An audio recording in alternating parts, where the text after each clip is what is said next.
En determinado punto de mi carrera, cuando ya estaba estabilizada y sabía quién era profesionalmente, me anoté en la IEEE, que es una ONG que fomenta la tecnología. El eslogan es Tecnología para el avance de la humanidad.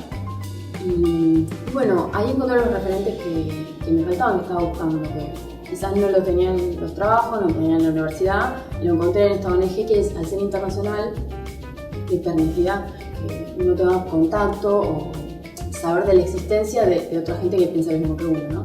Sí, mi primer trabajo fue a través, lo conseguí, ni siquiera me acuerdo, como en el diario, bueno, en esa época se usaban esas cosas, mirar un aviso en el diario. Sí, lo conseguí, era para hacer diseño web, era un trabajo de medio tiempo que me permitía ir a la facultad a la tarde, a la noche. Y bueno, también empecé a trabajar con una amiga, una compañera de la facultad también que estaba al mismo nivel que yo. Bueno, cuando finalmente obtuve la beca para viajar a Japón, mi proyecto de investigación estaba enfocado puntualmente a cómo la gente mayor usa la tecnología.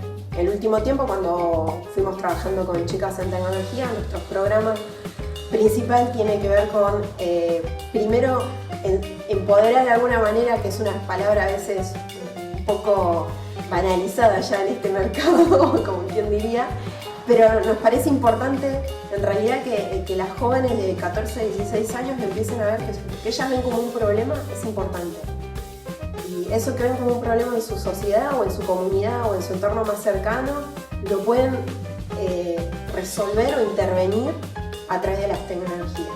Ahí es que nosotros les enseñamos con diferentes estrategias a que programen una solución para aplicaciones en celular. Mi primer trabajo fue como technical support, soporte técnico para Linksys, que es una empresa de Cisco, y en lo que me capacitaron un mes y también aprendí rápido y me súper interesó lo que es la parte de redes, de cómo instalar y armar redes, tanto domésticas como a nivel más tipo para pymes. Después empecé a aprender sobre diversas tecnologías. Tengo una experiencia de 10 años en diversas plataformas y la verdad que siempre me súper atrajo, me divierte, me gusta. No es algo sinceramente difícil como todo el mundo cree, no tiene que ver con las matemáticas. Bueno, mira, la primera vez cuando, desde mi primer trabajo hasta los subsiguientes, siempre era prácticamente la única mujer en el sector, o a lo sumo habría una más, dos, pero siempre era generalmente la única en esa área de tecnología. Bueno, yo empecé a trabajar en investigación en bioquímica de plantas, nada que ver con los virus. Así hice mi tesis doctoral y después me fui a Estados Unidos a trabajar en virus. Ahí trabajé con el virus de la polio, con el virus del SIDA, con el virus de hepatitis C, y ahí los virus me fascinaron. Y fue un viaje de vida. Dije, no, quiero seguir trabajando en biología. Realmente me encantó. Me encantan los virus porque son sistemas biológicos que hacen las cosas por un mecanismo distinto a lo que están predichos los patrones y los dogmas de la biología. El virus hace cosas inesperadas. Entonces tenés que estar constantemente pensando afuera de la caja y ver cómo son los procesos virales y cómo el virus infecta una célula y se multiplica, etc. Entonces dije, bueno, sí, me encantan los virus, quiero seguir trabajando en virología, pero cuando volví a Argentina pensé que seguir trabajando con el virus de la polio no era lo mejor, porque ya hay vacunas para polio. Trabajar con el virus del SIDA también era un tema complejo porque había muchos laboratorios trabajando en eso. Entonces ahí fue cuando pensé que el sistema biológico podía ser interesante para trabajar en Argentina, que es importante para Argentina y para la región, y decidí trabajar con el virus del dengue porque en el 2001 había epidemias muy grandes en América Latina y se sabía muy poquito sobre la biología del virus. Entonces ahí decidí empezar un laboratorio de cero con el virus del dengue, y en nuestro laboratorio lo que hacemos es tratar de entender a nivel molecular cómo funciona el virus. La carrera de investigadora en ciencia es una carrera con mucha libertad mental. Uno puede proponerse pensar lo que sea, siempre es un desafío, sobre todo los astrofísicos, digamos, o matemáticos. Uno puede tener la fantasía que quiere y después, bueno, habrá que observar y probarlo, y tampoco hay mucha presión de horarios, o sea, uno se controla el trabajo y el esfuerzo y el rigor se lo pone uno mismo. Pero cuando comencé a trabajar en feminismo teórico y se hizo importante para mí unir el pensamiento filosófico con la praxis, con el compromiso político del feminismo, comenzamos a trabajar en institucionalizar estos conocimientos de dos maneras. Por un lado, con unas amigas científicas a las que conocí en un taller cuando hacíamos el encuentro preparatorio de Beijing. Eso fue en 1994 en Mar del Plata. Antes del encuentro de Beijing, que era internacional, se hacían encuentros regionales y el latinoamericano fue en Mar del Plata.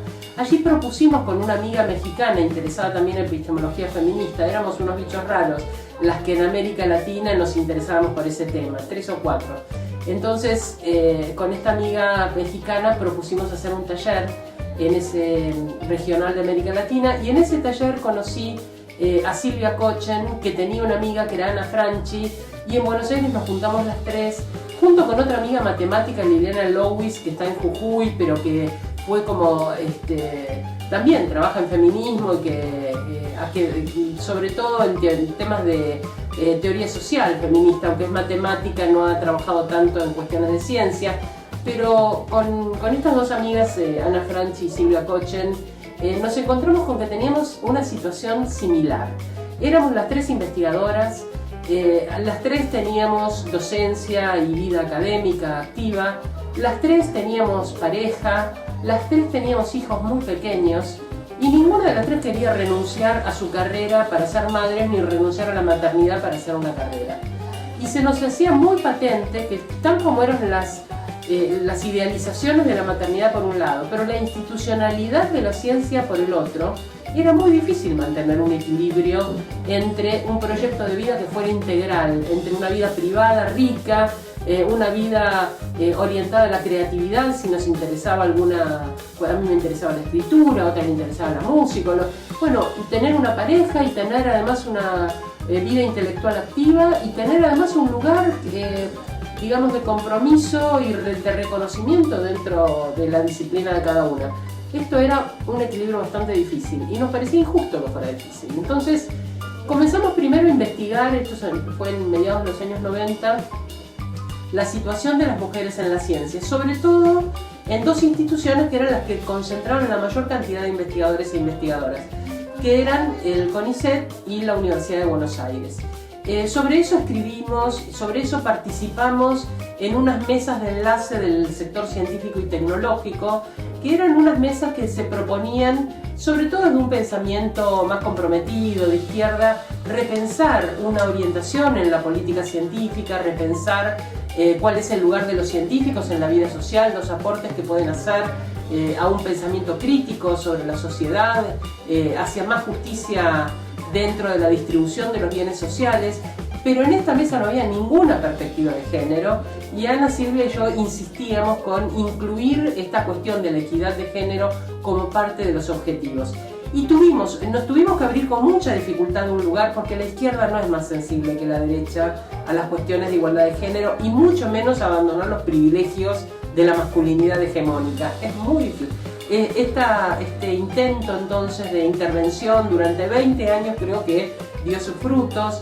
Pudimos acceder a la posibilidad de hacer una investigación comparativa entre varios países de América Latina. esa investigación además fue fortalecida por un vínculo que fue para nosotras en la Red de Género, Ciencia y Tecnología, la RACCIT, que es la organización que formamos a partir de nuestro trabajo en común en 1994.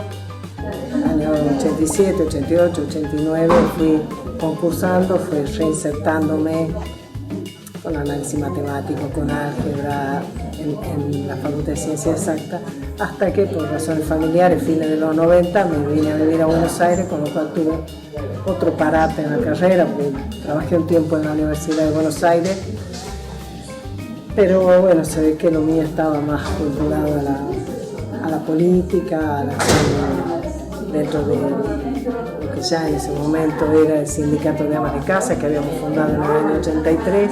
Todos estos años, principalmente, mi desempeño ha estado más en la gestión pública, como legisladora un par de periodos en la ciudad, después trabajando en diversas áreas de gobierno, primero con Néstor Kirchner, después con Cristina, con el tema mujer, con el tema niñez, con el tema de la defensa de los derechos al consumo para nuestro pueblo. Bueno, yo avancé en ambas carreras, trabajé 2 años de maestra, jardinera en un jardín de Salida 4, y después, bueno, continué con mi carrera en ingeniería, me recibí en el 81. Nosotros éramos un grupo muy chico, porque éramos los primeros, o sea, realmente no existía la computadora, no existía la PC. O sea, quiero ubicarlos en la situación. Cuando yo empecé a estudiar sistemas, no existía la PC, se trabajaban tarjetas perforadas, eran mainframe, eran equipos enormes. Y la verdad es que nadie tenía mucha idea de qué iba a trabajar cuando iba a recibirse, porque estaba en plena evolución, no existían los teléfonos celulares, no existía nada de todo eso. Cuando yo dije que voy a estudiar esta carrera, mi abuela me acuerdo que me dijo, ¿por qué no estudias algo más fácil?